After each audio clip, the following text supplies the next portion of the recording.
Your internet goes, put, put, put, put, put, put, but you want your internet to go, brrr, what do you buy? I know you've been there. You're like, dang, I want that fast Ubiquiti internet. Let me go check out that UI.com. And then you get there and you're like, oh my Lanta, there is so many different products. What do I buy? I need an access point, I need a router, I need a PoE, I need a switch, it's a lot. So that's where these two new products, the Ubiquiti Dream Router 7 and Express 7, come into play. They're all-in-one compact units that are designed to do everything you need in your network. And there's a little asterisk there, because this one does a little bit more everything, but by everything, what do I mean? Well, in the case of these products, everything / all-in-one means that they do not only act as a router and a Ubiquiti network controller, which is how you manage the devices, but they also have integrated Wi-Fi access points in them. And one of them even has a full network switch in it. So it's designed to be every single piece of the puzzle that you need for a Ubiquiti network setup, maybe even a camera setup, in one box. That's the cool factor. But in terms of network stuff, let's start with the Express 7, because that's kind of like the baby, and it does everything network. It just doesn't do all the other stuff. Right here, we see right there, look at that.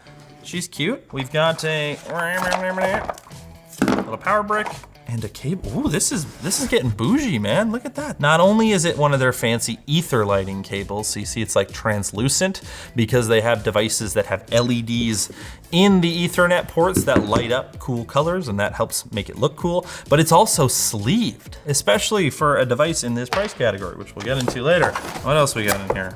Power cable for the brick, that makes sense. Propaganda, nothing else. Cool. I'm gonna move this guy out of here for a second because they are substantially similar, despite looking very different. But let's look at this one first. You got the little screen doodad over here that'll show you some of your statistics and stuff that's going on here. It's clean on the top and the sides, aside from a little bit of ventilation. And then on the back, we've got a recessed reset button, the USB-C power input, and then our two Ethernets, which if you look very closely, has a 10 gigabit WAN and a 2.5 gigabit LAN. Now, right off the bat, I don't love the fact that this is not 10 gigabit like the WAN port. So if you have like a 5 gigabit internet, which if you do, very nice, you can't make use of it on any of your LAN hardwired devices. We've got the power brick here. This is a 5 volt, 5 amp power brick. Look at that, beautiful. Oh my gosh. The Dream Router 7, despite these being like, gosh darn, on paper, almost the exact same thing. Like hardware specs wise, you'd be hard pressed to find a difference aside from the ports on the back. These have the same CPU, the same amount of RAM, the same Wi-Fi antenna gain and bands and all of this stuff. But the Dream Router 7, like this one, is an upgrade of a previous product and has additionally the functionality to run all of Ubiquiti's other software stacks. So the Express 7 here is only network stuff. You can't run Protect, which is their security camera software on the Express. You can't run Connect, which is like a display screen thing. You can't run anything but network, but it should do network pretty good. And that's why there's no additional storage for like security cameras. This guy, on the other hand, has additional storage in a bit of a weird form factor, being a micro SD card. I feel like I'd be happier with a USB port. We've got an AC power input here, so no power brick, which is a nice touch. We've got the micro SD slot that I mentioned earlier, which is for storage like security camera footage. And if you run their phone system, which they call UniFi Talk, you can save voicemail messages and stuff. There's a 10 gigabit SFP plus WAN port, a 2.5 gigabit RJ45 WAN port, and then we've got 1, 2, 3 more RJ45 2.5 gig ports. But this one, with the one on the end, if you look really closely, having a little lightning bolt, and that's because it has a PoE output. So you can actually get a little bit of PoE output power from this thing. So if you wanted to run a camera or a phone, you totally can, which is a very nice touch. Oh, hey, look, I totally almost missed that. There's a reset button down there. You see that? It's not recessed. Oh, that's so nice. Oh, hey, wait, it actually comes with storage in there. That's cool. There's a little WD Purple 64 gig thingy in there. That's cool actually, because the Purple brand under WD is usually for their security stuff. So like hard drives that are designed to go in a recording thing, and they're designed for 24/7 operation. So I imagine the endurance of that SD card is higher than they usually are. Let's power them on. All right, let's start with the Express 7 and get it adopted. Look, there's like a little message on the screen. You see? It's from our sponsor. Thanks to Signal RGB for sponsoring this video. Proprietary software can be a pain in the butt, especially when you have to juggle a whole bunch and make them work together. With Signal RGB, you can bring your RGB customization all into one clean interface. With support for over 100 different brands and a whole bunch of effects, macros, and game integrations, it's easy to bring your aesthetic vision to life. Ditch the bloatware and check out Signal RGB today using our link in the description. Hey, look at that, it auto-rotates, that's cute. Nice. Hey, look at that, the Express 7 set up. Let's go. In the setup process here, it's asking me to set a Wi-Fi name and password. So maybe we'll call this rod bearings, and we'll make the password they spun. Hey, look at that, 2 gig. That's not as fast as it should be. Well, the speed test server might suck. We'll check that in a sec. And then we just gotta give it a moment to set up and hope that there are no updates. Please, please no updates. Hey, look, it's done. Now, one of the cool features that they implemented actually quite a while ago is the remote handoff feature. So once you're done adopting and it's like mostly set up, you can say, I wanna do a remote handoff and then transfer it to somebody else's UniFi account. So if you are setting up a network for somebody remotely, like your mom or a small business or whatever, they can do the parts that they have to be local for and then just transfer it right to your email and you can do the actual setup. It's pretty cool. Now, I'm just looking at the default Wi-Fi settings that they choose. Now, naturally, there are gonna be some things you can adjust for performance sake. I usually turn multicast enhancement on, which reduces multicast traffic a bit, and proxy ARP, because that's just a free performance buff. You're just saving some airtime by enabling that. It's not a huge deal for your house where there's only a few devices, but in a business situation where you might have 50 or 100 people connected to a single access point, then it becomes really important. What I'm gonna do is change this network from all of the bands to just be 6 gigahertz so we can run a speed test on that. It's worth noting that this thing can also do MLO or multi-link operation, which is a standard that basically allows supported devices to seamlessly roam between multiple bands and also, depending on the device, use more than one band. So you can connect to 5 gigahertz and 6 gigahertz at the same time to get more performance. So if that's something you're into, the option is there, although I will say that depending on the device or the AP or whatever, it is definitely up there in terms of flakiness as a feature. And you definitely should have an MLO specific network and only use it when you know that you need it, at least for now. I mean, in the future it might get better, but that's how it is for now. Let's see if our Wi-Fi is up and then we can try a speed test here. All right, so I'm connected to Rod Bearings 6, which is just running on 6 gigahertz, 320 wide. This is an iPhone 15 Pro Max. So it should go pretty good. Hey, look at that. Look at that, cook. Now let's try 5 gigahertz. Definitely slower, but still very fast. It feels weird to say that like 850 down and almost 800 up is not that fast. It's fast. Let's go a little bit further. Okay, we're about 30 or 40 feet away over by the WAN show set. Let's try 6 gigahertz on the Express 7. Hey, that's pretty good. That's cracking a gig from this distance. It's pretty respectable. There's 5 gigahertz, a lot slower than 6 gigahertz. And to be honest, at this range, I kind of would hope for a bit more, but that's where we're at. So let's try 6 again. Now that we're about probably 60 or 70 feet away through a wall and all the crap that's in that room. It's gonna be a lot worse, but honestly, actually, wow, that's still pretty respectable. 6 gigahertz, 600 down, 200 up, not bad. It's kind of strange that at this distance, the 5 gigahertz is worse. I mean, the 6 gigahertz is on a 320 wide channel, and this is only an 80 megahertz wide channel, but 200 down, 100 up on the 5G, definitely not breaking any records. Let's go further. All right, now we're 100 plus feet away through multiple sets of walls. This is basically worst case scenario.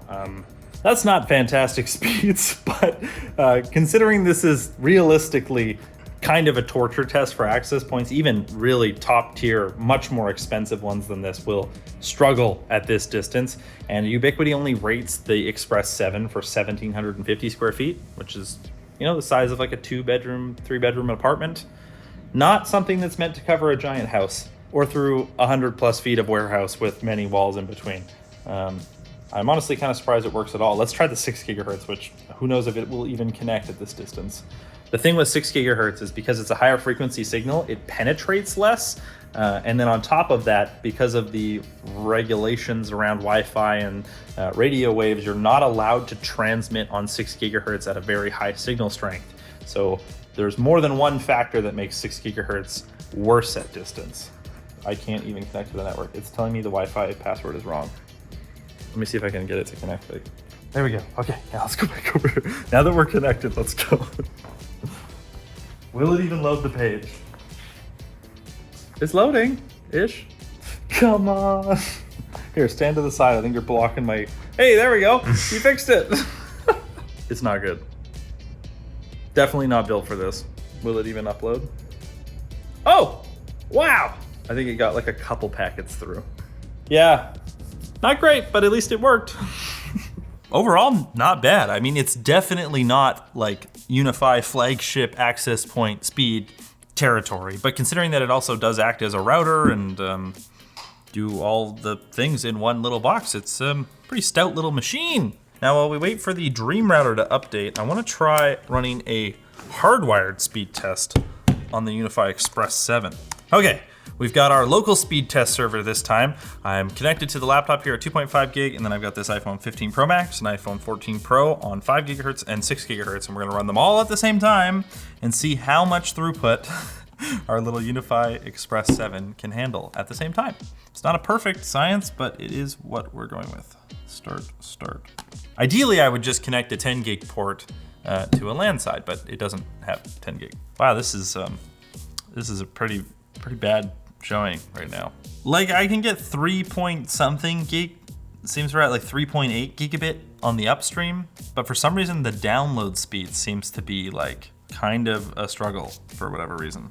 Now, looking at UniFi's website, it looks like they only rate the IDS and IPS, which is intrusion detection and intrusion prevention, at around 2.3 gigabit. That seems to be in line with the throughput I'm seeing, at least on the download side, around 2.5 gig, but those are off. So in theory, it should be able to go faster, but it's making it a little bit more clear to me why they chose to just put a 2.5 gig port on the LAN side. Despite it having a 10 gig WAN port, it really doesn't seem like the hardware inside is built to be able to handle those speeds. And to be clear, that's fine. It's just kind of more of a packaging thing. Like, why would you put a 10 gig port if it can't really do more?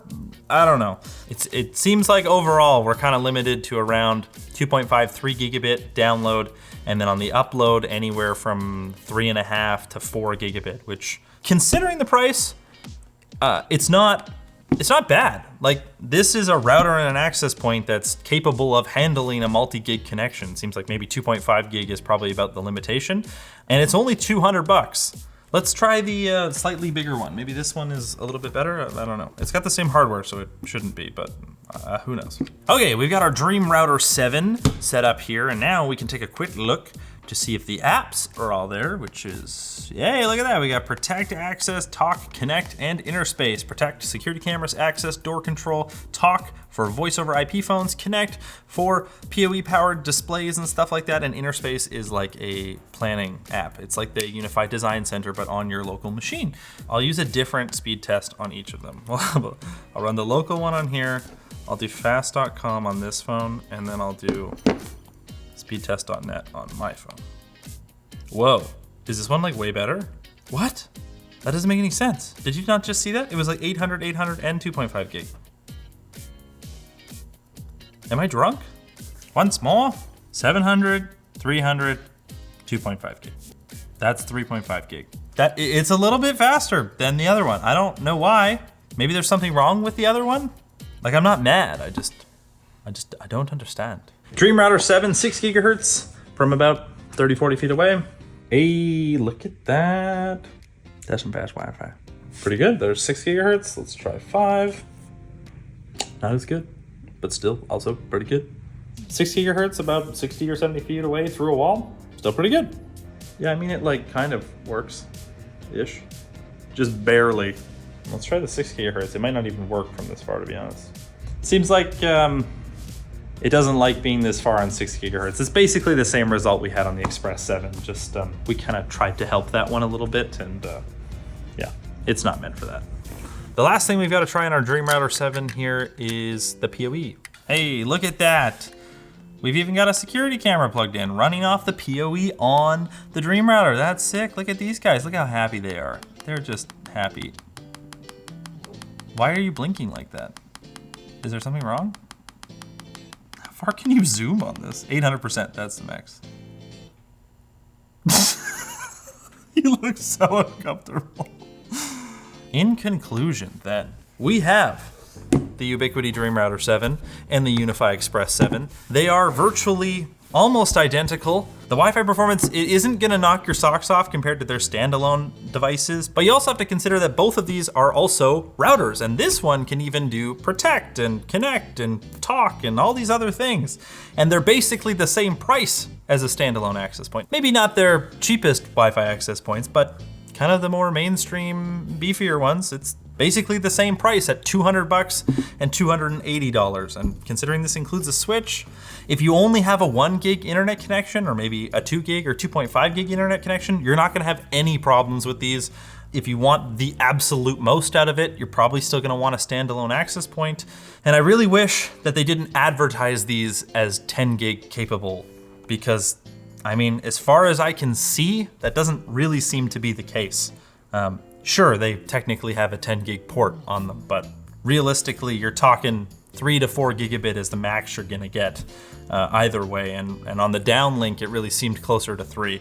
It's not gonna blow your socks off in terms of performance, but it is a lot of bang for your buck, and it fills a lot of functions in one box, and maybe a little bit less functions, but at a lower price point in this box. Oh, I almost forgot to mention, if you were to upgrade later, I mean, you can add additional access points to these. These can just be a router if you want, but you can also adopt them. I think definitely this one, I don't know about this one, but you can adopt it as an access point to another UniFi controller. So it's not now useless if you upgrade and have a separate router later on. It can just act as an access point, which is pretty cool. So what do you think?